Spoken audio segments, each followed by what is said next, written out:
You good? All right, yeah.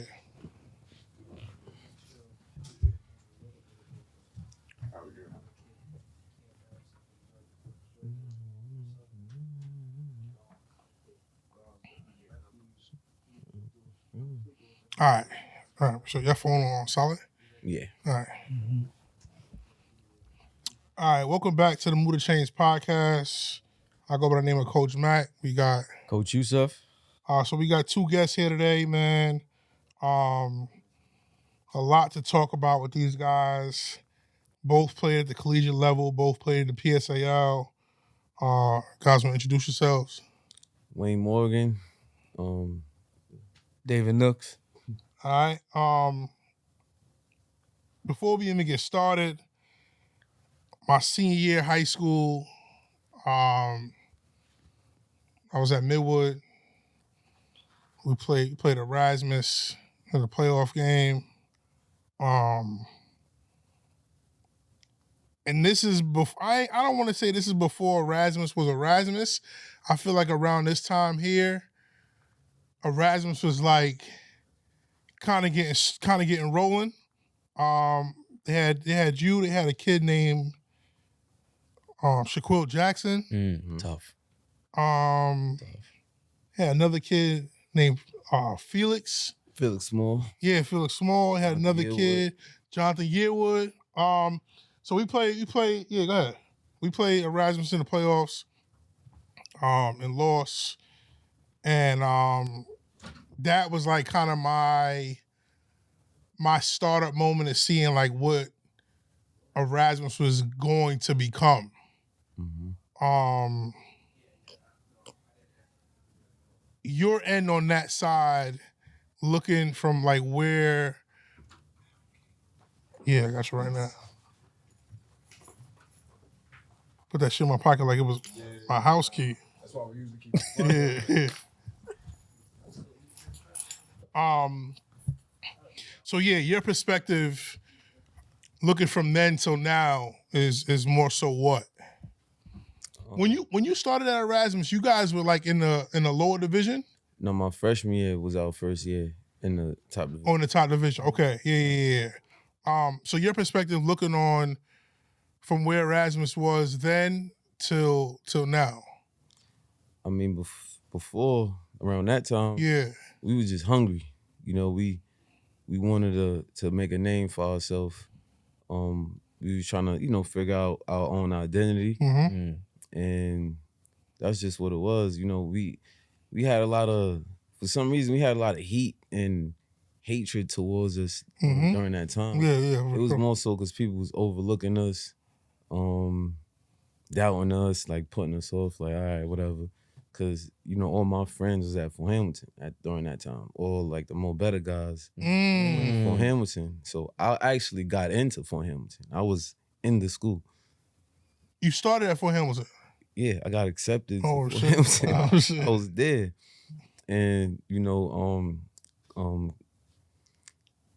Jeff and David Legree's grandfather, uncle, Christopher Legree, he was like our father figure. Y'all both played at Mo Better? Mm-hmm. Nice. So, he pulled me out because he seen what was going on with Jeff at the time. They wasn't, just, you don't want to go to school with all your friends. You're going to get distracted and everything else that could happen during that time. So he pulled me out of there and then rerouted me into E-Hall, man. It was crazy. So what made you go to E-Hall? What made you go to Boys? You started out at Boys? No, I started at Grand Street. Started at Grand Street? Yeah, and then I transferred over to Boys.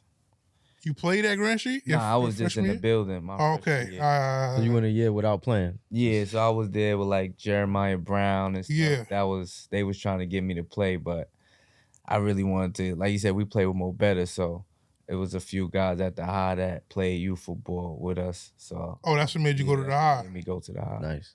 So from where, because I know both of you guys are in tune with New York City football right now.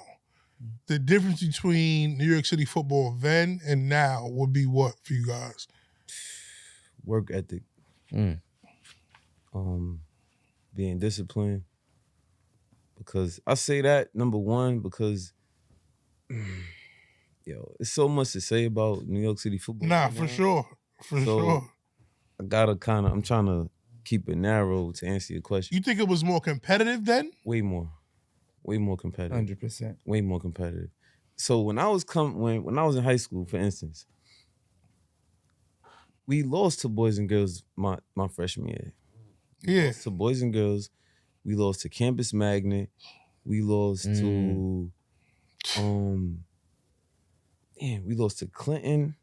We lost to a lot of like teams. Yeah, that people consider like trash now. Facts. And then there was a dog on every single team. So that's what I was kind of leading to. There was dogs all over. So every week was, damn, I gotta get ready for this dude. I gotta get ready for Nook and JR. I gotta get ready for Hampton, Bam, and all of them over there. I gotta get ready for this kid at Clinton. Right. I gotta, you know what I mean? JFK had Old Bang that went to Penn State. Had to get ready for them. Yeah. It's like They had every week was their nonstop. quarterback was playing middle linebacker. You don't see that no more. And do y'all blame the kids or the coaches for that? So I'll give you my take before y'all go. Yeah. I think the coaches and I ain't gonna put everybody in one box. I think the coaches in New York City, I wanna phrase this right. Yeah. They're not actively out there. Well, you got to work on your craft just as much as you expect your players to.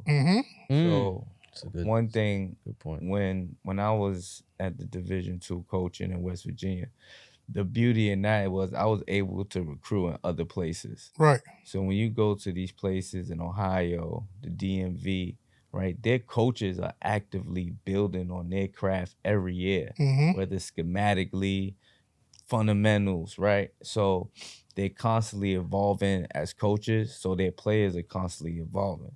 So when you do that, now the kid is going to be intrigued, right? Active. They're going to be coming. They're not going to be missing workouts, right? If it's 3 days a week, they're going to be there 3 days a week because they're constantly getting better. So I think a lot of it is accountability on both parts, you know, the kids and coaches. Also, to add to his point, which is a great point, I feel like there's a lot of following. That part. Blind leading the blind. That part. So these kids are not confident. So it kind of all goes back to work ethic, you know? Because without work ethic, you can't have confidence. You know what I mean? So, because if you're not working on something to get better at it, you don't have the confidence to know that you're good at what you're doing. So you take away work ethic, which the kids are not, which they don't have right now. Yeah. Plus, them with social media. We didn't remember when we was in high school. There wasn't no Instagram came out senior year of high school. Facts. So when Instagram wasn't even a thing when you was in high school. Facebook came about like my sophomore. Yeah, AIM, BBM. Yeah. So we couldn't see people. Like now they seeing all of these things and everybody wanna go to E-Hall. It's just like they don't have the confidence in themselves to say like, hey, let me go ahead and let me put this team on. Let me. You know what I'm saying? Is more so like, all right, damn, let me go the easy way. They'll just rather take the easy route. And that's why you see the same teams in the championship. I can tell you who's gonna be in the championship this year. I can tell you're gonna be in the championship this year too. Tomville and E-Hall. That's sad though that you could say that right now though. Saying it right now. Depending on how they make the brackets, but it's just like that's what it's gonna come down to. Gonna play each other in the semifinals or it's gonna come down to. Bro. So my theory is that there's schools, there's coaches, and there's schools that's actively getting kids when they're young. That then progresses to those kids feeling wanted by that coach or that school. Then that translates to those kids going to that school, build it up into that school, and then that school being a powerhouse.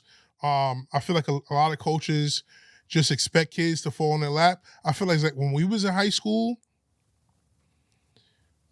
there was a lot of kids that was just going to the high school that was close to their crib. That's if I lived in Canarsie, that's why I went to the high. If I live in Canarsie, I'm not traveling to the Bronx to go to Hayes. I'm gonna just go right here to Canarsie with all my friends that I went to middle school with. Now you have kids that when they're in the 7th, 6th grade, they already connected with a high school coach.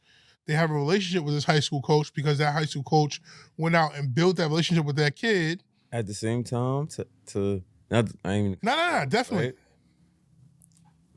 It's two sides of that, right? So you got kids that, for instance, we know people that have been vetting youth kids and try to, get them to come to their program. Right. They're trying to build some stuff, but like kids don't even have no loyalty. That's another thing. You can vet them, train them for 2-3 years. That's. You think he's gonna come to your school? Yeah. Oh, he's gonna go to that school. Yeah. So now you just feel like you wasted 2 years. We know guys personally. I'm not. No, definitely no. But Yeah. we know teams and schools that has a whole youth under their belt, OD but none of them go to their high school.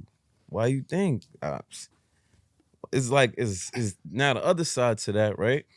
Is you got certain kids, certain players that just want a better opportunity. And they just know, like, all right, if I go here, I'm for sure gonna go there, So, I can't really judge a kid of basing it off of that and that only. If you have the potential in yourself and like, but then when you're a kid that's like, you don't have the potential of a, let's say, like a Jamal or right? Julian. Yeah.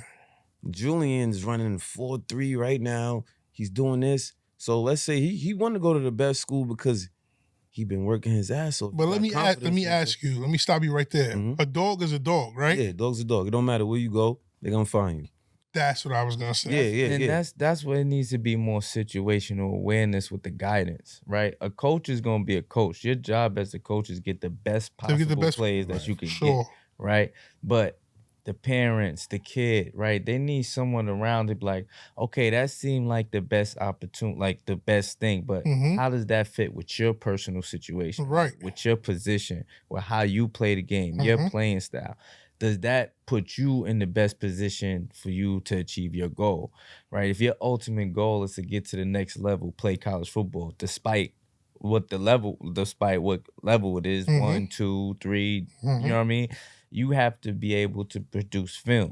You got to be show that you could play football, right? So sometimes guys get caught up in that aura and they get stuck with no film or they get stuck not playing for 3 years, but then they want to blame the coach that recruited them. It's like, no, I put you in a position, it didn't pan out, right? But I just feel like more situational awareness got to be, it could help some of these situations out, and even the competition will be more spread out.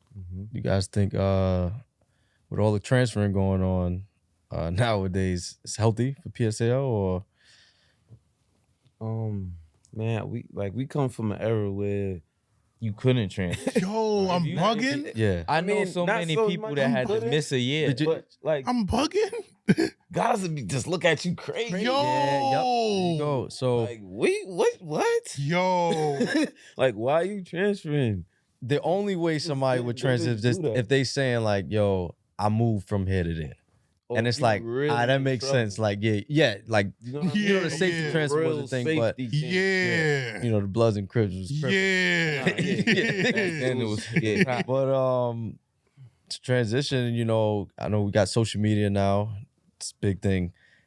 I learned about Wayne Morgan watching YouTube, City Gridiron. What? Oh, yeah. That was like the thing to be on. And then he put on. You talk about I put on for my city, he put on for the city, man. How did it feel like being young, just in front of a camera? These guys was following you. Yeah. That was Adam, right? Yeah, Adam, yep. Yeah. That was literally been like, I think 10 years since they've been on. How was that, like, knowing you the man, well, one of the guys, because that team you was on was like stacked. Great running backs. But how did that feel like just being on the camera? Man, looking during that time, we was fortunate enough to have Jaquan Jarius, Jamal Shelton, we had Terrell Price's we were around that since all the we top were young. dudes in the city. On More Better, we played with a lot of dogs. Yeah. So when Jaquan got a scholarship and went to Temple, yeah, you know, he ended up getting drafted second round by the Eagles at the time. Yeah. And that's my older brother. Me and him still talk every day to this day. But you know, for me being young and seeing that, I'm like, damn, he from Bed-Stuy. Word. He looked like me. We the same. It's like, damn, I could do it too. This shit possible, yeah. And he used to be telling me like, yo, bro, you got it. Like you know what I mean? You doing it. He's telling me, yo, you better than I was at that time. Yeah. So that gave me that extra confidence. And, you know, I'm seeing my teammates, Brandon Reddish at Fort Hamilton, going crazy. Mm-hmm.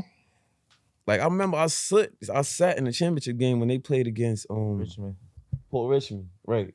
They played against Port Richmond. We all was there. Like all the More Better guys sitting next to each other, but we all was on different teams. I'm like, damn, Bam going crazy in the game. Yeah. So it was just giving me that fuel. That's my brother. I would never hate on him. Yeah. But that's a whole nother conversation. Mm-hmm.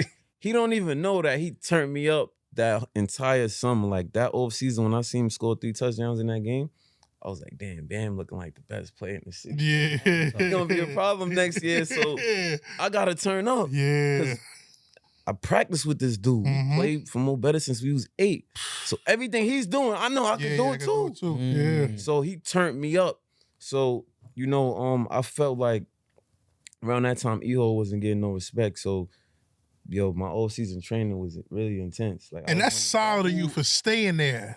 Yeah. Right. A lot of kids, if you see your mans on another team, talking about the kids that we're dealing with right now in this day and age, these kids nowadays, in your position that you was in, watching Bam spaz out, winning, these kids right now would jump ship. Yeah. They would up and leave. I'm gone. And they needed pieces. And I know what they was asking for you to come, right? Yeah, I'm pretty sure. I was about to tell you, I was in the school. Right. We all was going. Right. We already got in. Yeah.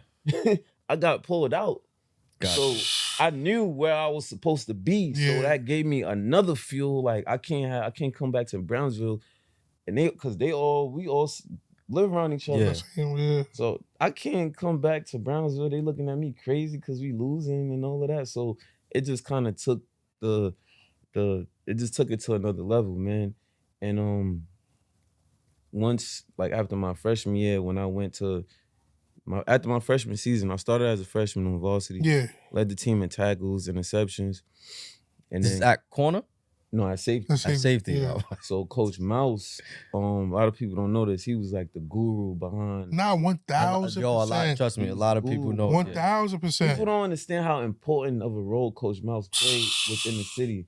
You know, I got the name and everything because I was the player, but he had a sheet. Yo, we going here, we going here, we going here, we going here. Coach Mouse used to get a dollar van on the weekends and go pick up all the top kids from the city and bring them to a camp. Yeah, people don't know this. Used to be me, Wayne, Donovan Edwards, Jeff Mack, Georgia, Mark Thomas. So all these guys that got looks bringing us to camps. Yo, let's go. And it's not, this Eho. No, this is Brooklyn. Yeah. You know what I'm saying? It wasn't about Eho because we wasn't Eho yet for real. You know, we just had some pieces. Yeah. That was just like, all right, we gotta get these guys on the road. So I went to USC after my freshman year. I ran a 4.5 in front of Pete Carroll. That's when Pete Carroll was there. Yeah. And you know, I was looking a little stocky at the time. He was like, yo, where you from? Like, I'm from Brooklyn. He was like, Brooklyn? Yeah. How you doing out here on the West Coast? Yeah. So, you know, he's like, what grade you in? I said 9th. And then he just stopped talking to me because, you know, at that time, he couldn't talk to a freshman sophomore. Yeah. So he kind of was like, oh, let me get away from you. Yeah. And then, you know, like when I came back home, they had me like on Rivals, like the front page of Rivals.com. That was like, at that point, I was like I felt like it was most accomplished. That was when I seen my work. Yeah. You know, all the work you doing. Pay it off, yeah. Oh, you can see what's going on there. Calling on my boys like, yo, we did it. Like, we did it. Because the title was Talent in NYC. It wasn't Wayne Morgan, It was Talent in NYC. Damn, yo. So that's kind of like, that's when, you know, things took off from there. And that's to going back what you said about Mouse. Mm-hmm. That's what I mean about coaches nowadays. You ain't seeing that. Like, oh, you go over here? You're not dealing with them. That's coaches crazy. out here don't even want their kids training with kids from other. That's teams. another thing. You know, we be getting calls like, yo, don't go. You better not go over there to LightsOut Performance. You see what I'm saying, man? How you gonna not get your player ready for That's good that you said that. I didn't know y'all was dealing with no hate in the city. No, yeah. I thought it was just us. No. I thought it was just us. We got people out here like literally trying to like what's the word? I don't want to say sabotage? They trying to sabotage, but they have their reasons for not wanting. Are you serious? I say this, man. When we doing a lot of 707 circuits, and when we going to other schools, these guys are respected. Like for me, you know, I coach the receivers. These guys coach the DBs. When you see a lights out DB, they are technically sound. Yeah, solid. And I know I'm training my kids to beat these guys. Even the young boys. Because they even the young boys. Javon, we had Javon. Yeah.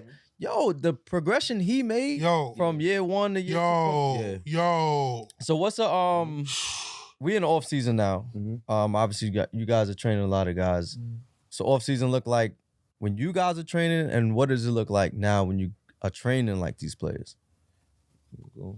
So you talking about from when we was who was training you? When we was training, first it started with Mouse, right? That was the first person to like teach us technique, right? Before we was just playing football. We was fast, physical, whatever. But he started putting technique behind the thing. So when we go to these camps, you know what I mean? We look a certain part, because you got to look a certain part, right? You got to pass the eye test.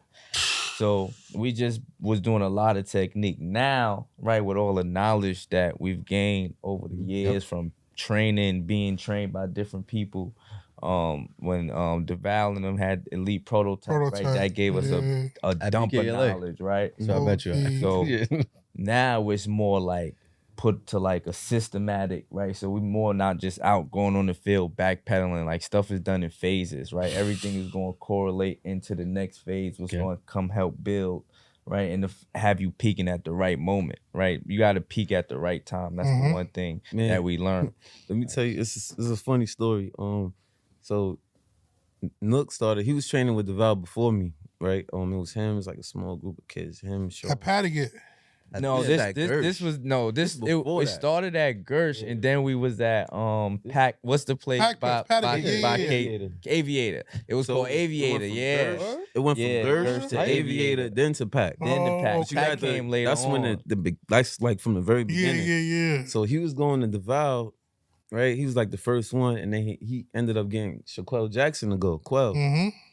So I was like, for me, I didn't like working out with other people, cause it was like weird. I was so like I don't want to be around nobody. This dude thought he was, you know, I didn't want to be around nobody. I'm like, yo, unless it's y'all, solo sessions only. Yeah, like my friends. You was training yourself. I was training with my cousin Dwayne. Dwayne ran track, so I was like running with him, but I didn't want to be friendly with other players because I know I'm trying to take your head off. He used to be like, you trying to kill you. He used to be like, I can work out with you, but I don't know them other dudes. I don't know them other dudes. I'm like, bro, we just getting better. Like, we just getting better. He's like, I could work out with you. Yo, nah, that's fine. I had I don't know where that came from, but I was just so like, nah. And then one day I'm like, you know what, let me just go. Cause Quell's starting to get a little fast now, and I'm seeing it. You know, he's trying to catch me, so let me go. So then I went with DeVal, and then it was a great experience, man. Like, you know, I started opening up to other players, stuff like that. But DeVal was kind of like one of the first ones that brought that training to the city. And then you know, he brought like a lot of guys with him. So DeVal put a lot of people on, man, early on, because a lot of guys that he put on now are still doing the same work. That's kind of, he gave me the motivation, you know, and the knowledge to create LightsOut Performance. So I wanted to ask you, how did LightsOut Performance actually like start? So, you know, growing up, I was like a BRC kid, Brownsville Recreational Center. I grew up going there all the time, and I just love the whole environment.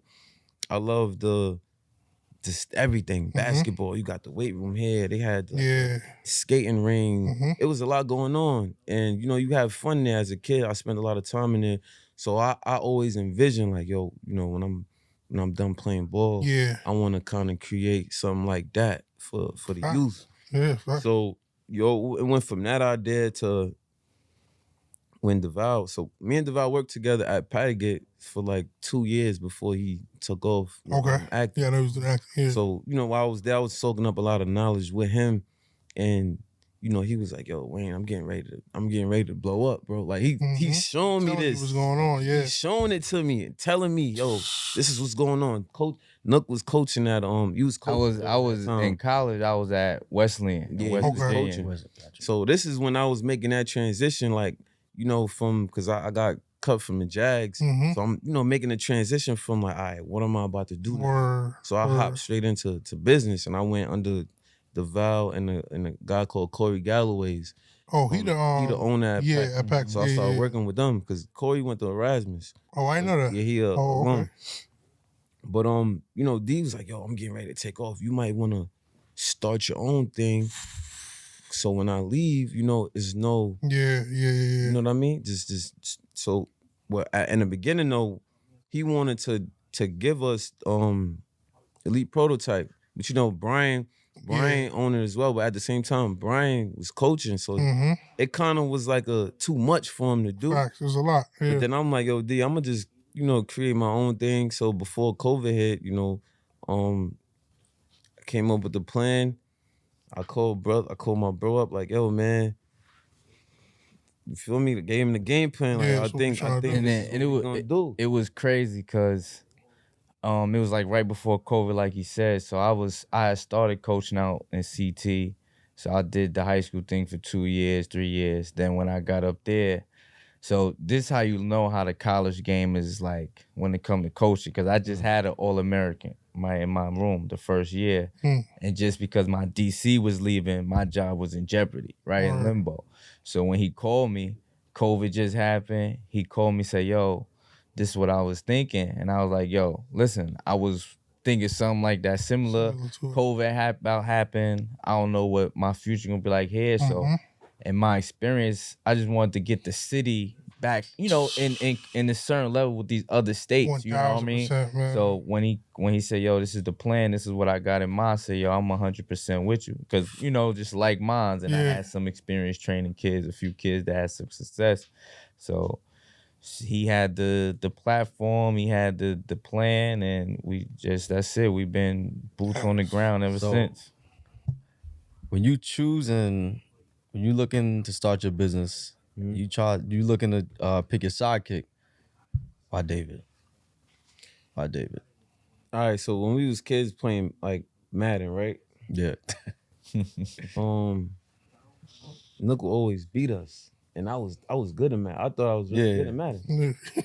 So, but when you look at his, I'm good with skills like juking, hit stick. Yeah. He don't even be doing none of the extra stuff. Just keep it real basic. Just basic, and he's winning. But I just make it look good though. Like 80-yard run, juking. But I'm like, yo, bro, this motherfucker's smart. Yeah. So it wasn't even about like, you knowing how to move with the player. It was the way he was coaching it up.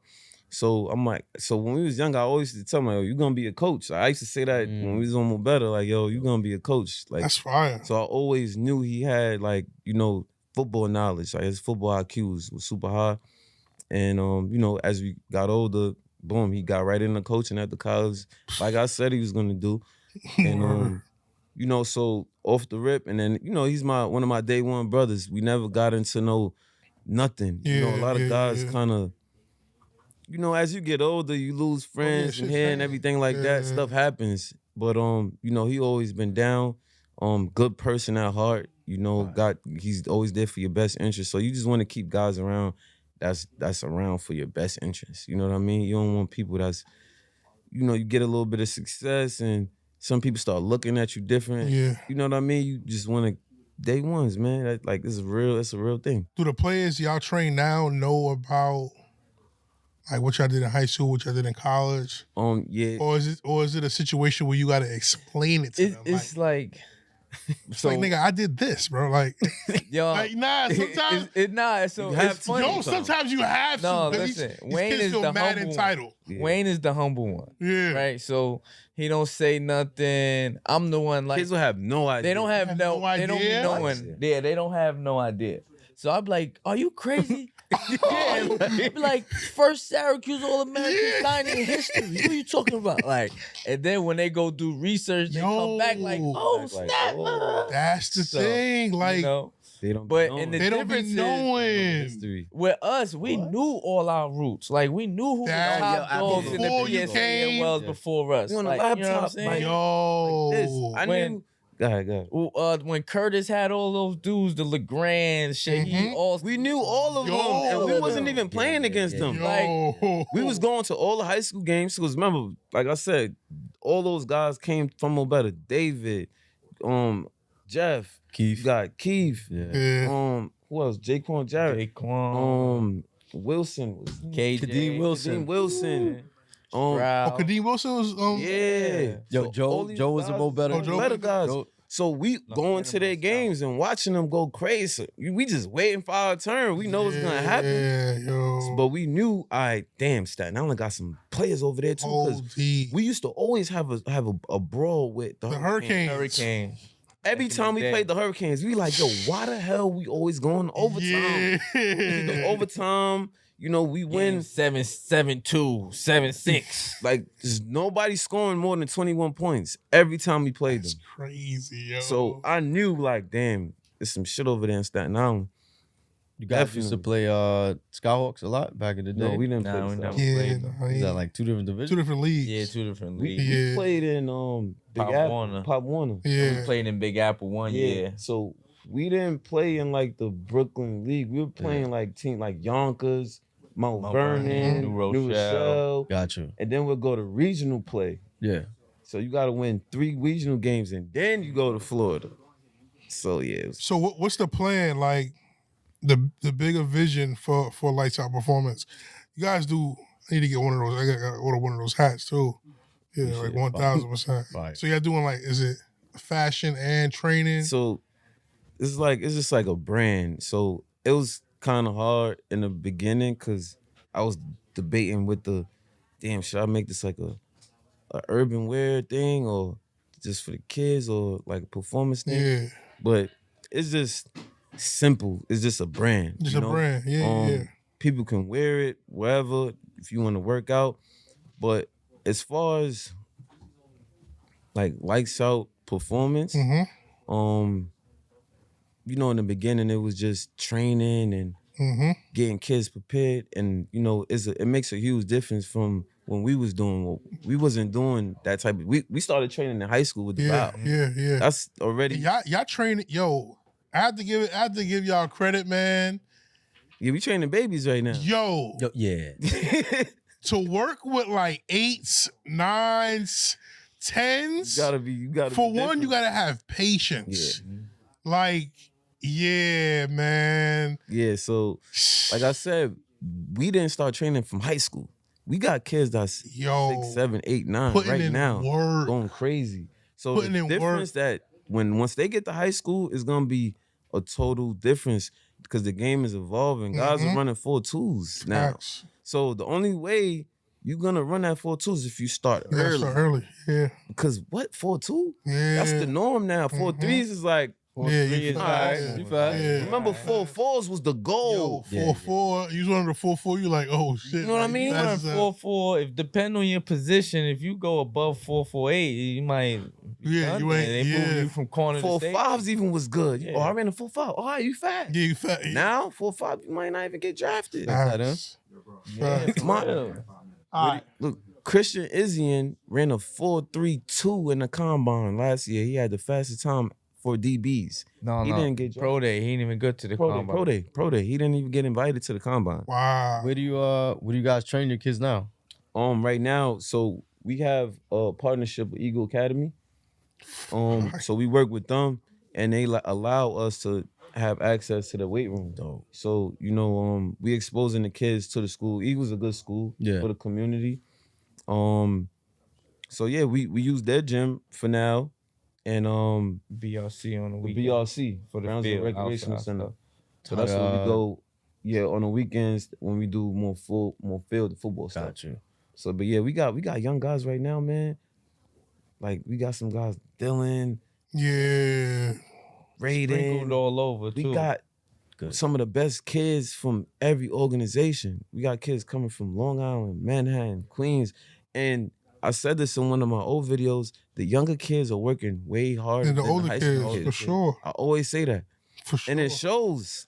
Yo. When it's time to collect film. Because I'm a guy, send me your film. Let me see what you, so we could, you know, we want to celebrate your accomplishments. We're not doing this for nothing. We doing this for y'all at the end of the day.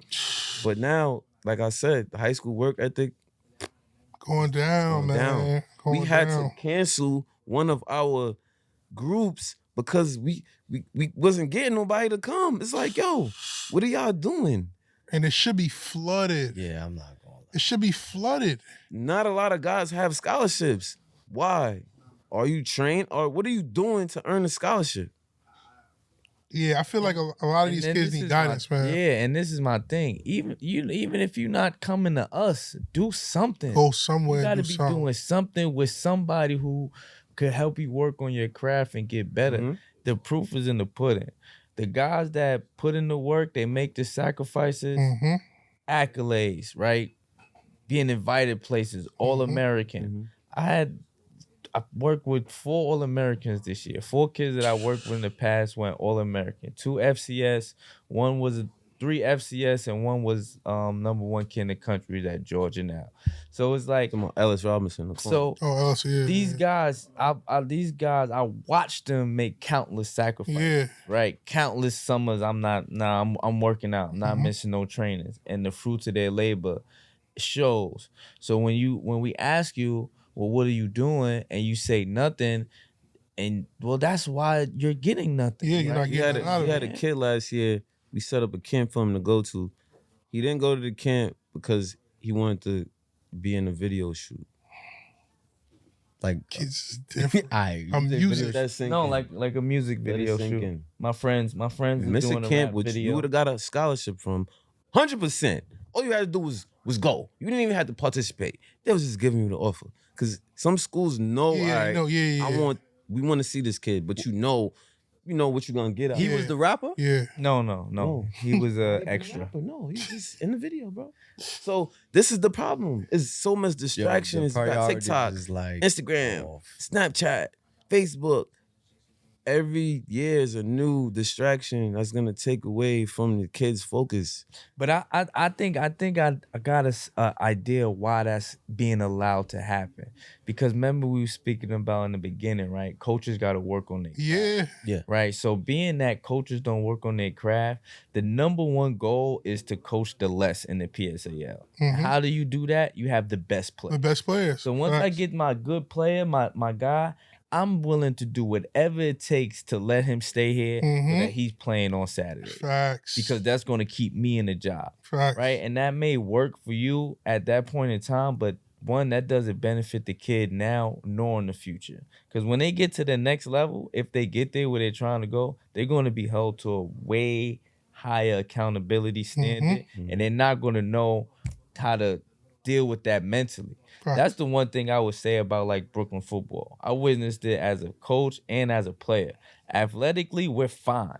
I think so too. We can compete with anybody in the country, right? But it's us having to deal with that mental switch of egos, right? I'm toe the line. Oh, this coach, he's not going to put up with 2 or 3 lates. He's not going to put up with all of that. And then when I do it, just the my bad doesn't just erase everything, right? So I think, we just got to be a little bit tough on our kids here if they want to, like, make it closer to where they're trying to go so they can last when they get there. But it takes a community, a village, like people say.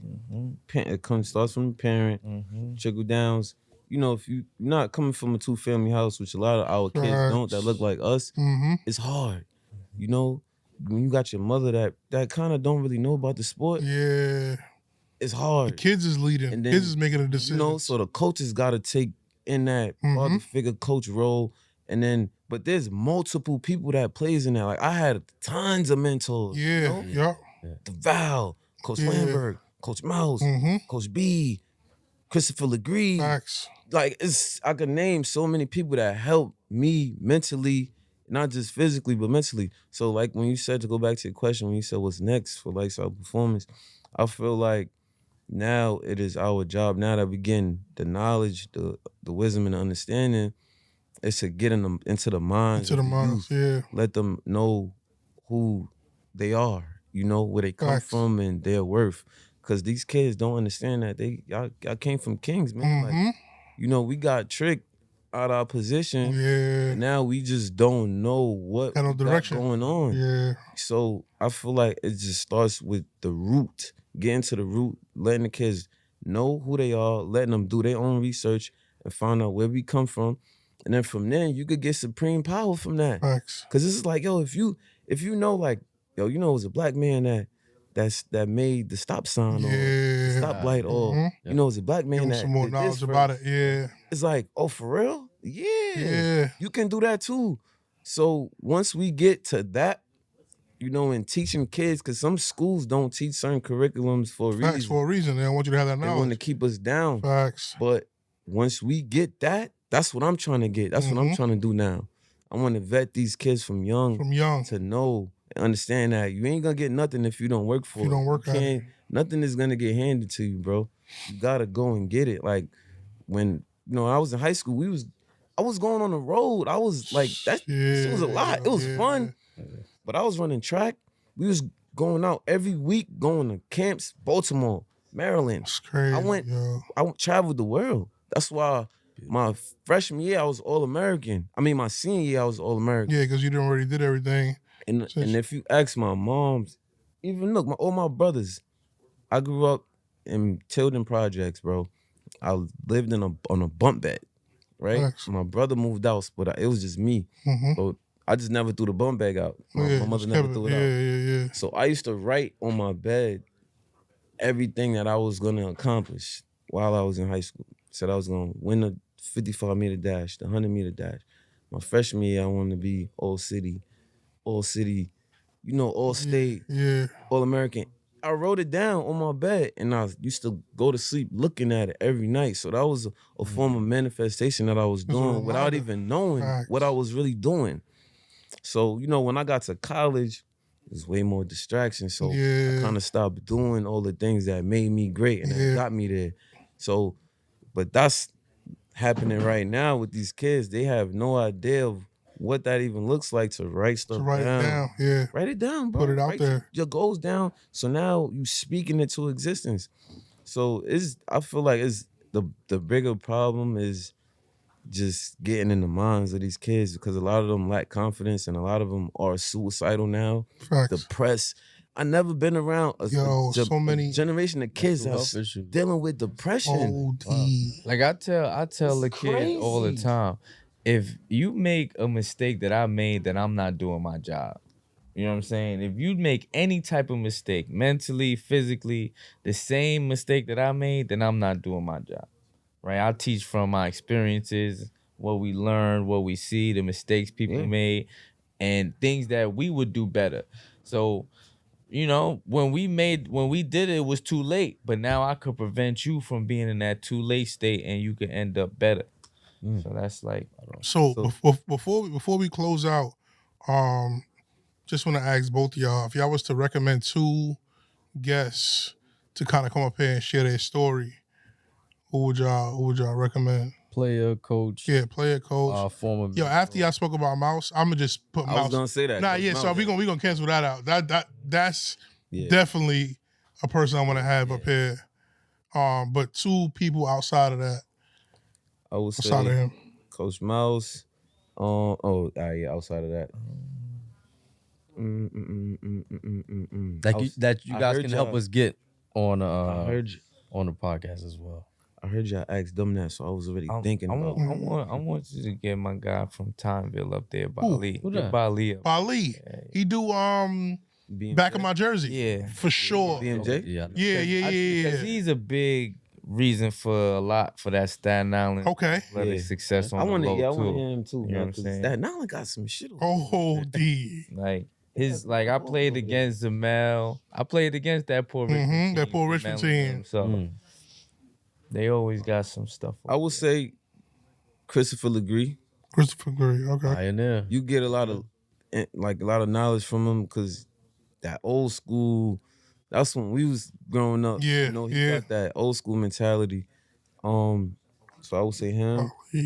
And for a player, I would say right now, Lyric Samuel. He's committed to Penn State right now. He's a great kid. And I feel like, you know, he can come here and possibly you get his story. He come from a 2-family house. He got younger siblings. Yeah, he's a good kid, man. He's just a good kid. He do everything right. He show up, come to work, and you know he's the next one up. Yeah, he's the next one up. I want to thank you, bro, and I want to appreciate you for bringing us on. I love what you're doing because I've been watching, bro. I pay I pay attention. Like I'm real critical with that, bro. That's what I do. You know, so I've been seeing.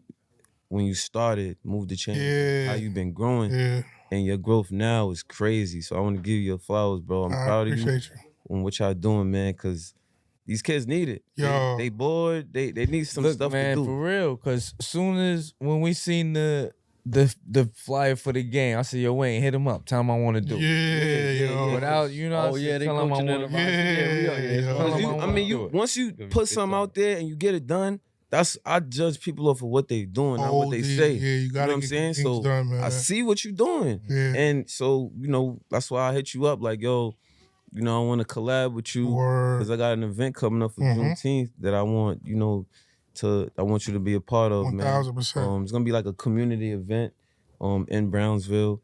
We're gonna do a little 7-on-7 with the youth. I want to get some kickball tournaments in. Get yoga for the adults, bounce houses, everything. Just make it like a little fun community day. Yeah, so I appreciate you guys coming up, man. I want to give Yaya flowers too. Absolutely. I hope we can joint ventures because we fighting a uphill battle, even with the game. It's an uphill battle. You know, a lot of naysayers until things is, like you said, things is put in place and things is completed.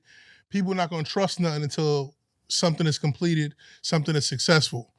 So this year for the Rising Stars, good, man. You're doing good. Yeah. So for the Rising Stars game, this is like the first year.